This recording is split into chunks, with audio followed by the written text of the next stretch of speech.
جیسے ہی امام حسین علی اصغر کو میدان میں لے آتے ہیں تو فوج یزید ہنسنا شروع کرتی ہے کہ شاید حسین قرآن لے کے آیا ہے۔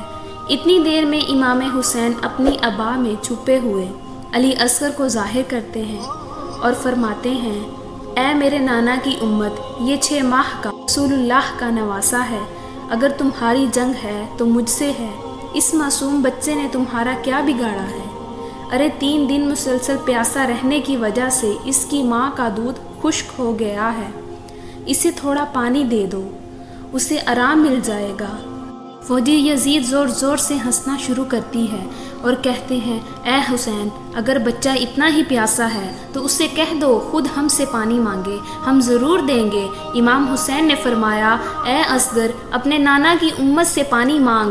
علی اصغر کے لب ہلنے لگتے ہیں اور وہ فوج یزید کی آنکھوں میں آنکھیں ڈال کر کہتے ہیں، اے میرے نانا کی امت، میں 3 دن کا پیاسا ہوں، مجھے تھوڑا پانی دے دو۔ تاریخ نے لکھا، علی اصغر پیاس سے تڑپ رہے تھے جیسے مچھلی پانی کے بغیر تڑپتی ہے، اور آپ کی آواز میں بھی اتنا درد تھا کہ فوجی یزید کا دل نرم ہونے لگتا ہے۔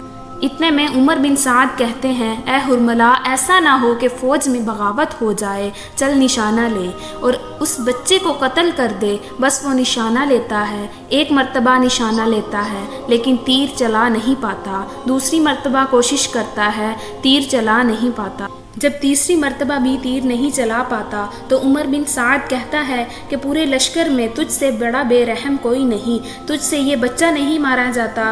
ارملا کہتا ہے، میں جیسے ہی بچے کا نشانہ لیتا ہوں تو خیام سے کوئی سیاہ لباس والی بی بی دور سے اشارہ کرتی ہے کہ اے ظالم نہ مار، یہ تیرے رسول اللہ کا نواسا ہے، 6 ماہ کا بچہ ہے۔ عمر بن سعد کہتا ہے، تو خیام کی طرف نہ دیکھ، بس اس بچے کو قتل کر دے۔ تاریخ میں لکھا، عرب میں جس تیر سے جانوروں کا شکار کیا جاتا تھا اس تیر سے نشانہ لیتا ہے۔ اس کی 3 نوکیں تھیں، جیسے ہی تیر وہ چلاتا ہے، تیر اتنا وزنی تھا کہ علی اصغر کو چیر کے امام حسین کے بازو پہ آ لگتا ہے۔ آپ کے جسم مبارک سے خون اور دودھ بہنا شروع ہوتا ہے۔ امام حسین اپنے بیٹے کو دیکھ کے آسمان کی طرف دیکھتے ہیں اور چاہتے ہیں کہ خون علی اصغر آسمان کی طرف رواں کرے۔ آواز آتی ہے، اے حسین، قیامت تک پانی نہیں برسے گا۔ امام حسین چاہتے ہیں خون کو زمین کی طرف رواں کرے۔ آواز آتی ہے، حسین، قیامت تک اناج نہیں اگلے گا۔ امام حسین اپنے چہرے پہ مل کے اللہ سے کہتے ہیں، اے اللہ، میں روز محشر تیری بارگاہ میں ایسے ہی آؤں گا۔ بس اپنے بچے کو عبا میں چھپائے خیام کو آتے ہیں اور کہتے ہیں، اے رباب، اپنے بیٹے کو لیں۔ بی بی رباب عبا کو ہٹایا تو چیخ کے رو کے کہتی ہیں، اے اللہ، یہ کتنے ظالم ہے، کیا ان کا خود کا کوئی بیٹا نہیں؟ یہ کیسے رسول اللہ کے بچوں پر ظلم کر رہے ہیں؟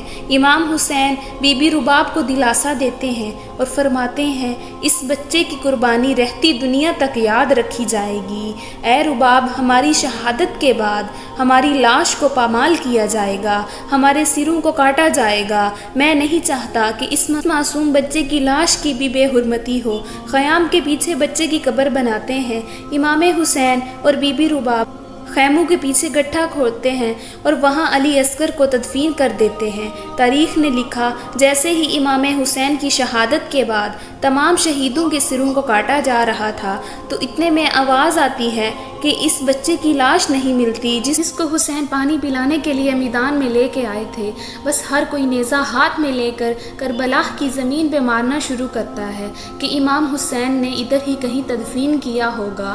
ایک نیزہ زمین پہ لگ گئی، جیسے ہی بلند ہوتا ہے تو اس پہ علی اصغر کی لاش بھی پرواز کرنے لگتی ہے۔ بی بی جیسے ہی دور سے اپنے بچے کی لاش کو دیکھا تو رو رو کے کہنے لگی، اے اللہ، میں تجھ سے وعدہ کرتی ہوں، جب تک زندہ رہوں گی نہ ٹھنڈا پانی پیوں گی اور نہ ہی کبھی سائے میں بیٹھوں گی۔ ان ظالموں نے اس 6 ماہ کے بچے کا بھی سر کاٹ کے نیزے پہ چڑھا دیا اور اس کے جسم مبارک کو زمین کربلا میں چھوڑ دیا۔